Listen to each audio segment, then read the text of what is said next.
نحمدہ ونصلی ونسلم علی رسولہ الکریم، اما بعد۔ کسی کے اولاد، شوہر یا میاں، اسی طرح والدین نہ ہو، یعنی اوپر بھی کوئی نہ ہو نیچے بھی، تو یہ ایک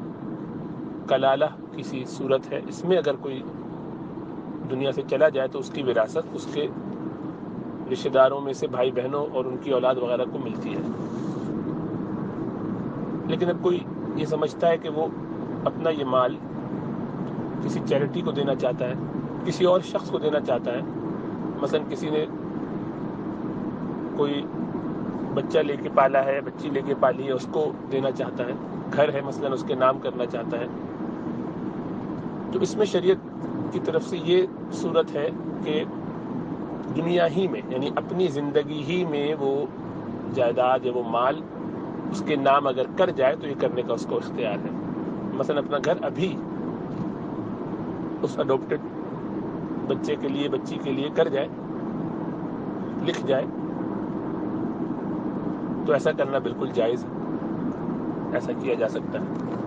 اپنی اولاد میں سے کسی کے لیے کرنا چاہے یہ بھی جائز ہے، بس اس میں لیکن یہ خیال ہونا چاہیے کسی کے ساتھ زیادتی اور ظلم نہ ہو رہا ہو،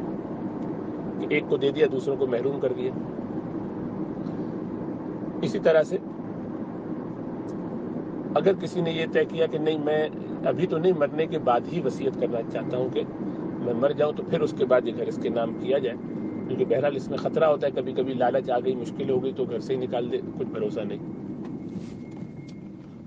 تو اس صورت میں کیا کیا جائے؟ تو اس صورت میں مرنے والے کو 1/3 میں وصیت کرنے کی اجازت ہے، یعنی جو بھی وصیت وہ لکھے گا، مثلا یہ لکھے گی کہ اس گھر میں سے 1/3 تو دیا جا سکتا ہے، اس کی ٹوٹل وراثت میں سے 1/3، 1/3 33% تقریباً وہ کسی کو دے سکتا ہے جس کو وہ چاہے، خواہ وہ چیریٹی آرگنائزیشن ہو یا کوئی انسان ہو، لیکن یہ 1/3 اس کے مرنے کے بعد مل جائے گا اس کو، لیکن جس کو وہ وصیت کر رہا ہو کہ اس کو دی جائے، وہ شخص یا انسان اس کا وارث نہ ہو، یعنی وہ اپنی اولاد کے حق میں یا اپنے ماں باپ کے حق میں یا اپنے میاں یا بیوی کے حق میں یہ وصیت نہیں کر سکتا کہ 1/3 جو میرا ہے، یہ جس کا مجھے حق ہے، وہ ان کو دے دیا جائے، تو یہ تو نہیں ہو سکتا۔ لیکن رشتہ داروں کے علاوہ جنہیں وراثت میں کوئی حصہ نہیں ملے گا، ان کو دیا جا سکتا ہے،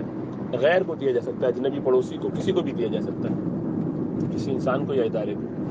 تو اب یہ طے کیا کہ جناب اس بچے یا بچی جس کو لے کے پالا ہے اس کو دے دیں گے، کیونکہ اپنی تو اولاد کوئی اور ہے نہیں، کوئی اور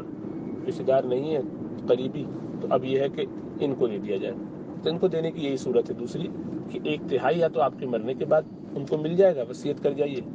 اور وصیت کریں یا نہ کریں، باقی جتنا ہے وہ دوسروں کو مل جائے گا قرآن کی روح سے۔ بھائی بہن ہیں تو ان کے بچوں کو، یا وہ بھائی بہن ہیں تو ان کو، تو ایک ترتیب ہے اس میں۔ اور ابھی دنیا ہی میں دینا چاہیں تو سارا کا سارا ابھی دے سکتے ہیں، پورا گھر ہی نام کر دیا ابھی، تو یہ بھی ہو سکتا ہے۔ لیکن پیپر وغیرہ سب کر کے آدمی چلا جائے تو پھر ٹھیک ہے، لیکن کہہ دے کہ میں نے تمہارے نام کر دیا لیکن ایکچولی کیا نہیں ہے، بس زبانی خرچ ہے، مرنے کے بعد جو ہے وہ ہوگا، تو پھر مرنے کے بعد تو اس سے بہت مسائل ہوتے ہیں، اور وہ فوراً شریعت کی جو قرآنی احکام ہے اس کے مطابق ہی تقسیم ہوگا، اس میں پھر مرنے والے کی بات نہیں ہوتی۔ مرنے والے کو صرف 1/3 میں مرنے کے بعد وراثت تقسیم کرنے کا اختیار ہوتا ہے، زندگی میں وہ سارا مال اپنا اختیار سے جہاں چاہے خرچ کر سکتا ہے۔